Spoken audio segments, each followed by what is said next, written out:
Assalamualaikum warahmatullahi wabarakatuh. Hari ini kita akan belajar materi baru yaitu trigonometri. Jadi ini materi yang baru kalian dapat di bangku SMA. Nah, materi ini adalah materi Matematika Umum kelas 10 semester 2. Hari ini belajarnya bersama Ibu Puja. Oke.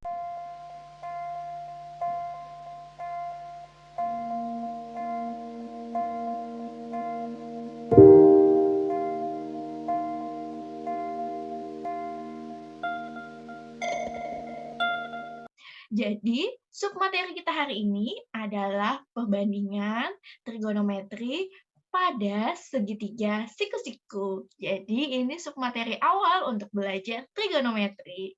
Yuk, sama-sama kita belajar. Nah, sebelum kita belajar, penting bagi anak-anak semua untuk mengetahui apa sih manfaat belajar trigonometri itu dulu. Jadi, ketika kalian belajar sesuatu, tanya nih, ini manfaatnya apa? Biasanya kan kalau misalkan tidak bermanfaat, buat apa sih Bu kami pelajari? Seperti itu kan. Nah, apa sih manfaatnya belajar trigonometri? Ibu akan sampaikan beberapa manfaat dari belajar trigonometri. Apa saja manfaatnya? Yuk lanjut. Manfaat dari belajar trigonometri adalah salah satunya seperti yang ada pada gambar di samping. Ini adalah gambar dari pusat tata surya. Nah, dengan belajar trigonometri, anak-anak sekalian bisa digunakan, dimanfaatkan ketika mengukur jarak suatu planet. Dengan perbandingan trigonometri, kita dapat memprediksi bagaimana jarak dari satu planet dengan planet lainnya. Selain itu, manfaatnya juga sebelah ya, ada gambar. Gambar yang satu ini adalah salah satu juga penerapan atau manfaat dari belajar trigonometri. Tahu kan ini gambar rumah adat daerah mana? Iya, ini rumah adat daerah Kalimantan Tengah, yaitu Rumah Betang. Rumah Betang tidak akan mampu berdiri tegak tanpa kemampuan menghitung. Namanya perbandingan antara suatu ukuran jarak tertentu dengan sudut, terutama dalam bentuknya yang segitiga. Jadi, manfaat dari belajar trigonometri sudah 2 poin yang kalian ketahui. Ada banyak lagi nih manfaatnya. Ibu sebutin lagi ya manfaat dari belajar trigonometri. Nah, manfaatnya lagi dari belajar trigonometri adalah kalian dapat mengukur tinggi pohon. Ya, nggak perlu tuh kalian capek-capek naik ke pohon, bawa meteran, apalagi kalau pohonnya tinggi, untuk mengukur suatu pohon. Dengan memahami konsep trigonometri, kalian bisa mengukur dari posisi seperti yang ada pada gambar di bawah ini, ya, posisi manusianya itu. Jadi dari belajar trigonometri, konsep-konsepnya kalian akhirnya bisa menghitung. Selain bisa menghitung tinggi pohon, tanpa harus naik ke pohonnya, misal kalian juga bisa menghitung tinggi tiang bendera. Nah, seperti itu dengan perbandingan yang kalian pahami dari trigonometri. Jadi, yuk kita belajar tentang trigonometri. Oke, Ibu akan sampaikan kompetensi dasar dari bab trigonometri, yaitu 3.6, menjelaskan rasio trigonometri, sinus, kosinus, tangen, kosekan, sekan, dan kotangen pada segitiga siku-siku.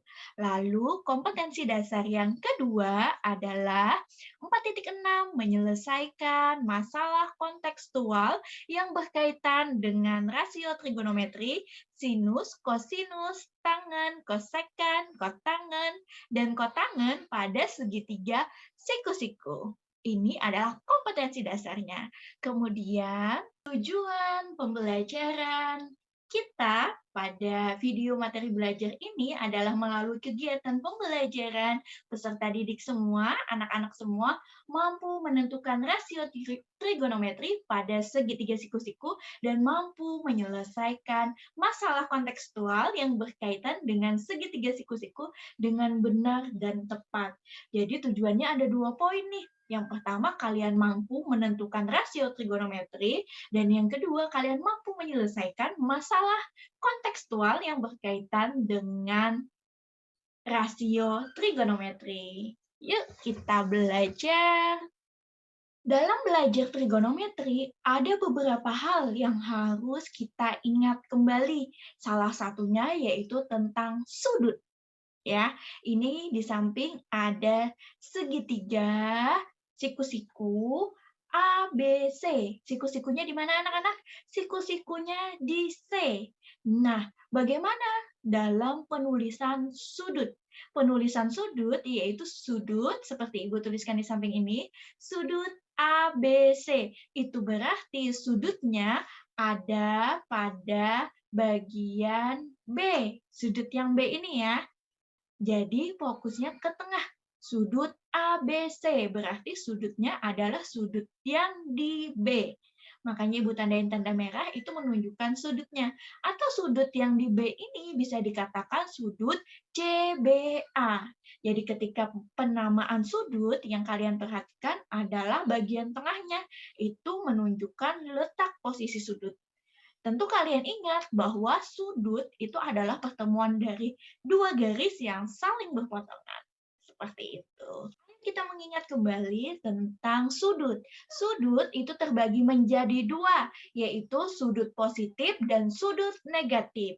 Ya, apa bedanya antara sudut positif dan sudut negatif? Apakah anak-anak sekalian masih ingat? Nah, kalau misalkan sudut positif, lihat seperti gambar di atas, sudut positif itu sudut AOB dikatakan sudut positif karena arah perputarannya adalah melawan arah jarum jam. Sedangkan sudut negatif, arah perputarannya yaitu searah dengan jarum jam. Jadi, kalau sudut perputarannya itu adalah searah dengan jarum jam, dia adalah sudut negatif. Jika berlawanan dengan arah jarum jam, berarti sudut positif. Sampai sini bisa bedakan mana sudut positif, mana sudut negatif. Pasti bisa, Ibu yakin. Selain itu, anak-anak sekalian harus tahu juga penamaan dari sudut. Jika simbolnya seperti yang pertama, seperti huruf A gitu, itu adalah alfa. Kemudian kemudian ada beta, ya, bentuknya seperti itu. Kemudian ada yang bagian bawah itu ada gamma, itu bentuk gamma. Kemudian bentuk seperti yang di atas ini adalah bentuk theta, dan bisa juga penamaan sudut yang biasa kita kenal yaitu dengan huruf kapital atau abjad biasa di mana huruf besar. Sudut A, sudut B, atau sudut alfa, sudut theta. Ini terkait penamaan sudut. Nah, setelah ini dalam sudut itu ada yang namanya ukuran derajat. Ukuran derajat itu seperti apa? Yaitu ada yang 1 derajat itu sama dengan 1/360 putaran. Kemudian ada yang 90 derajat, 1/4 putaran. Setengah putaran itu setara dengan 180 derajat. Dan satu putaran penuh itu setara dengan 360 derajat. Jadi ketika mengatakan satu putaran berarti sama dengan 360 derajat. Selain pengukuran sudut melalui putaran, bisa juga dalam bentuk derajat dan bisa juga dalam bentuk radian. Nah, penamaan sudut dalam bentuk radian itu seperti ini. Ketika ada sudut AOB dengan panjang busur AB per jari-jari R itu sama dengan radian. Secara matematis bisa dituliskan theta sama dengan S per R radian. Jadi, 1 radian itu setara dengan 180 derajat per V. Dari mana? Yaitu dari 1 derajat itu setara dengan pi per 180 radian. Jadi, dapat kita simpulkan bahwa dapat kita simpulkan bahwa dalam pengukuran sudut, satu putaran itu setara dengan 2 phi radian atau sama dengan 360 derajat. Ya, ini yang harus diingat nih penama pengukuran terkait ukuran sudut dalam trigonometri. Jadi satu putaran setara dengan 360 derajat, setara juga dengan 2 phi radian. Ya. Lalu bagaimana terkait soal ini? Mari kita jawab soal ini. Nah, ayo kita berlatih bagaimana cara menjawab dari pengukuran sudut. Penting nih buat anak-anak sekalian untuk tahu. Ya, ingat, satu putaran sama dengan 2 phi radian sama dengan 360 derajat. Jadi, ini bentuk derajat ya. Lalu bagaimana kalau pertanyaannya seperti pada soal di sini? 1/3 putaran berapa radian? Maka untuk menjawabnya adalah, untuk menjawab ini adalah ingat, kalau satu putaran itu sama dengan 360 derajat. Maka 1/3 putaran itu sama dengan 1/3 dikali, karena satu putaran itu setara dengan 2 phi radian, jadi 1/3 dikali 2 phi radian. Hasilnya 1/3 kali 2 phi radian sama dengan 2/3 phi radian. Ya, jadi ketika ditanya berapa 1/3 putaran itu, berapa radian, jawabannya adalah 2/3 phi radian. Lalu bagaimana mengubah bentuk dari 240, bentuk dari sini 240 derajat, ini derajat ya, 240 derajat berapa radian? Ingat kembali, kalau 2 phi radian itu adalah 360. Jadi 2 phi radian itu adalah 360 derajat. Maka phi radian itu sama dengan 180 derajat. Ketika mengubah dalam bentuk derajat seperti ini, maka 240 derajat itu dikali dengan phi radian per dia setara dengan 180 derajat. Jadi sama dengan 240 derajat per 180 derajat dikali phi radian. Berarti sama dengan 240 per 180. Kalau disederhanakan, kita sederhanakan ini dan ini. 24 dengan 18 sederhananya jadi berapa? Oh iya, sama-sama bisa dibagi 8 atau 6? 6, benar. Sama-sama dibagi 6, jadi 4/3 phi radian. Ya. Jadi ini merupakan hasil dari 240 derajat. Itu sama dengan 4/3 phi radian. Seperti itu caranya. Jadi kalau satu putaran, yang diingat adalah yang bagian sini. Satu putaran sama dengan 2 phi radian dan sama dengan 360 derajat. Jadi si phi radian itu sama aja dengan 180 derajat. Kalau 2 phi radian berarti sama dengan 360 derajat. Bagaimana kalau setengah radian? Setengah phi radian. Maka kalau setengah phi radian itu sama dengan 90 derajat. Ya.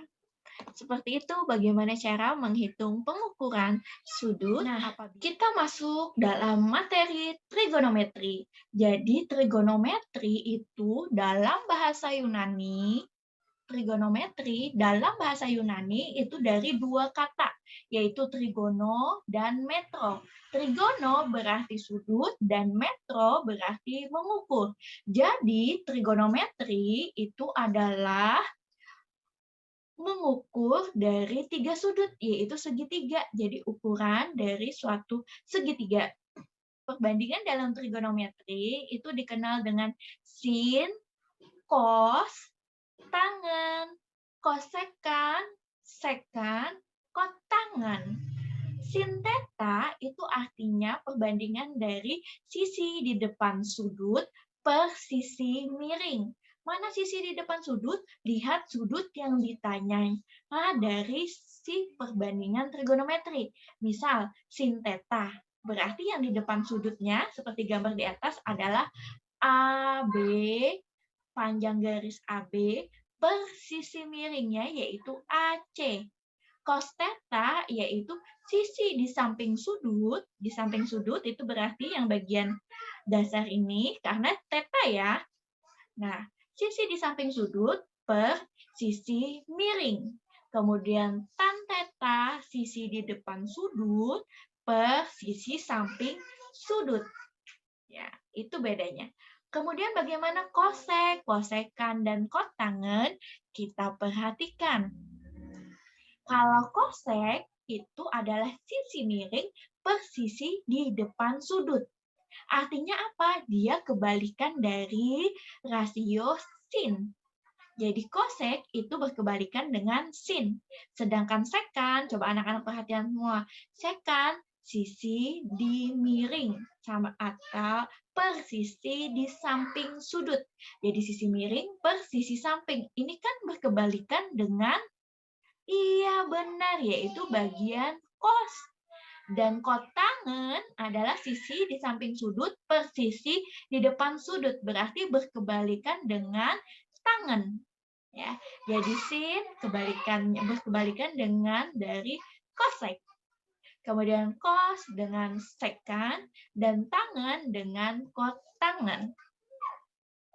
Nih, cara mudah untuk menghafal perbandingan trigonometri adalah perhatikan sudutnya ada di theta di sini ya. Jadi sin theta adalah depan per miring, berarti sisi depan per sisi miring. Makanya disingkat sindemi. Cos theta adalah sisi samping per sisi miring. Makanya dapat kita singkat menjadi kosami. Kemudian tan theta yaitu sisi depan per sisi samping. Bisa disingkat tan desa. Untuk mengingatnya, kalian bisa sindemi, kosami, tan desa. Sindemi, sin, depan per miring. Kosami, kos, samping per miring. Tan desa, tan, depan per samping. Bagaimana? Mudah bukan anak-anak untuk menghafalnya terkait perbandingan trigonometri? Mari kita coba di contoh soal berikut. Kita mencoba untuk menghitung rasio trigonometri dari segitiga di samping ini. Jadi perhatikan yang ditanya adalah, kita lihat yang ditanya adalah sin alfa. Yang ditanya adalah sin alfa ya. Berarti sudut yang dicari rasio trigonometrinya adalah sudut alfa ini. Ya. Yang mana sudut depannya? Berarti tuh tanda panah ini merupakan sisi depan. Jadi sisi depan sudut, mana sisi sampingnya? Ini sisi samping. Jadi panjang sisi depan adalah 3 dan panjang sisi samping adalah 5. Kemudian berapa sisi miringnya? Ini sisi miring ya, M ya. Kan yang ditanya adalah rasio trigonometri dari 6 macam tadi. Sinus, kosinus, tangen, sekan, kosekan, dan kotangen. Maka penting bagi kita untuk mengetahui panjang dari sisi miring. Cara cari panjang sisi miring bagaimana? Perhatikan, ini adalah segitiga siku-siku. Kalau mencari sisi miring berarti menggunakan teorema Pitagoras, di mana dalam teorema Pitagoras dikatakan bahwa panjang sisi miring, kuadrat dari sisi miring adalah kuadrat penjumlahan dari kuadrat sisi-sisi tegaknya. Berarti sisi miring M kuadrat sama dengan sisi depan kuadrat ditambah sisi samping kuadrat. Berarti M kuadrat sama dengan sisi depannya berapa panjangnya? 3 kuadrat ditambah sisi sampingnya berapa? 5 kuadrat. Maka hasilnya M kuadrat sama dengan 3 dikuadratkan sama dengan 9. Benar. Terus 5 dikuadratkan sama dengan 25. Jika dijumlahkan berarti M kuadrat sama dengan 9 tambah 25 sama dengan 34. M berarti panjang sisi miring adalah akar dari 34. Berarti panjangnya di sini sama dengan akar dari 34. Nah, bentuk akar ini apakah bisa kita sederhanakan? Tidak bisa, ya. Sampai sini aja, tidak apa-apa. Kalau bentuk perbandingannya ada bentuk akarnya. Jadi kalau nanti di soal menemukan angkanya yang bentuk akar, terus langsung bingung, jangan. Ya, langsung aja dituliskan. Sin alfa. Ingat, sin adalah sisi, kalau sin itu adalah sin demi, depan per miring. Iya, depannya berapa? 3. Miringnya berapa? Akar 34. Seperti itu. Bagaimana yang cos? Yang cos rumusnya adalah cosami. Ya, samping per miring. Sampingnya berapa? 5. Nih, panjang sisi sampingnya ya. Panjang sisi sampingnya 5. Berarti 5 per miringnya berapa? Akar 34. Tan. Tan itu apa rumusnya tadi? Tan desa. De per sa. Depan per samping. Depannya berapa? Depannya 3 per sampingnya berapa? 5. 3 per 5. Ya. Jadi sin alfa itu besarnya 3 per akar 34, cos alfa 5 per akar 34, tan alfa sama dengan 3 per 5. Bagaimana per 5? Sekarang sekan. Untuk sekan, ingat, sekan itu adalah kebalikan dari cos. Mana cosnya? Berarti sekan itu sisi miring per samping. Berarti miringnya berapa? Miringnya adalah akar 34 per sampingnya berapa? Sampingnya 5. Kalau kosek, nih kosek ini kebalikan dari si sin.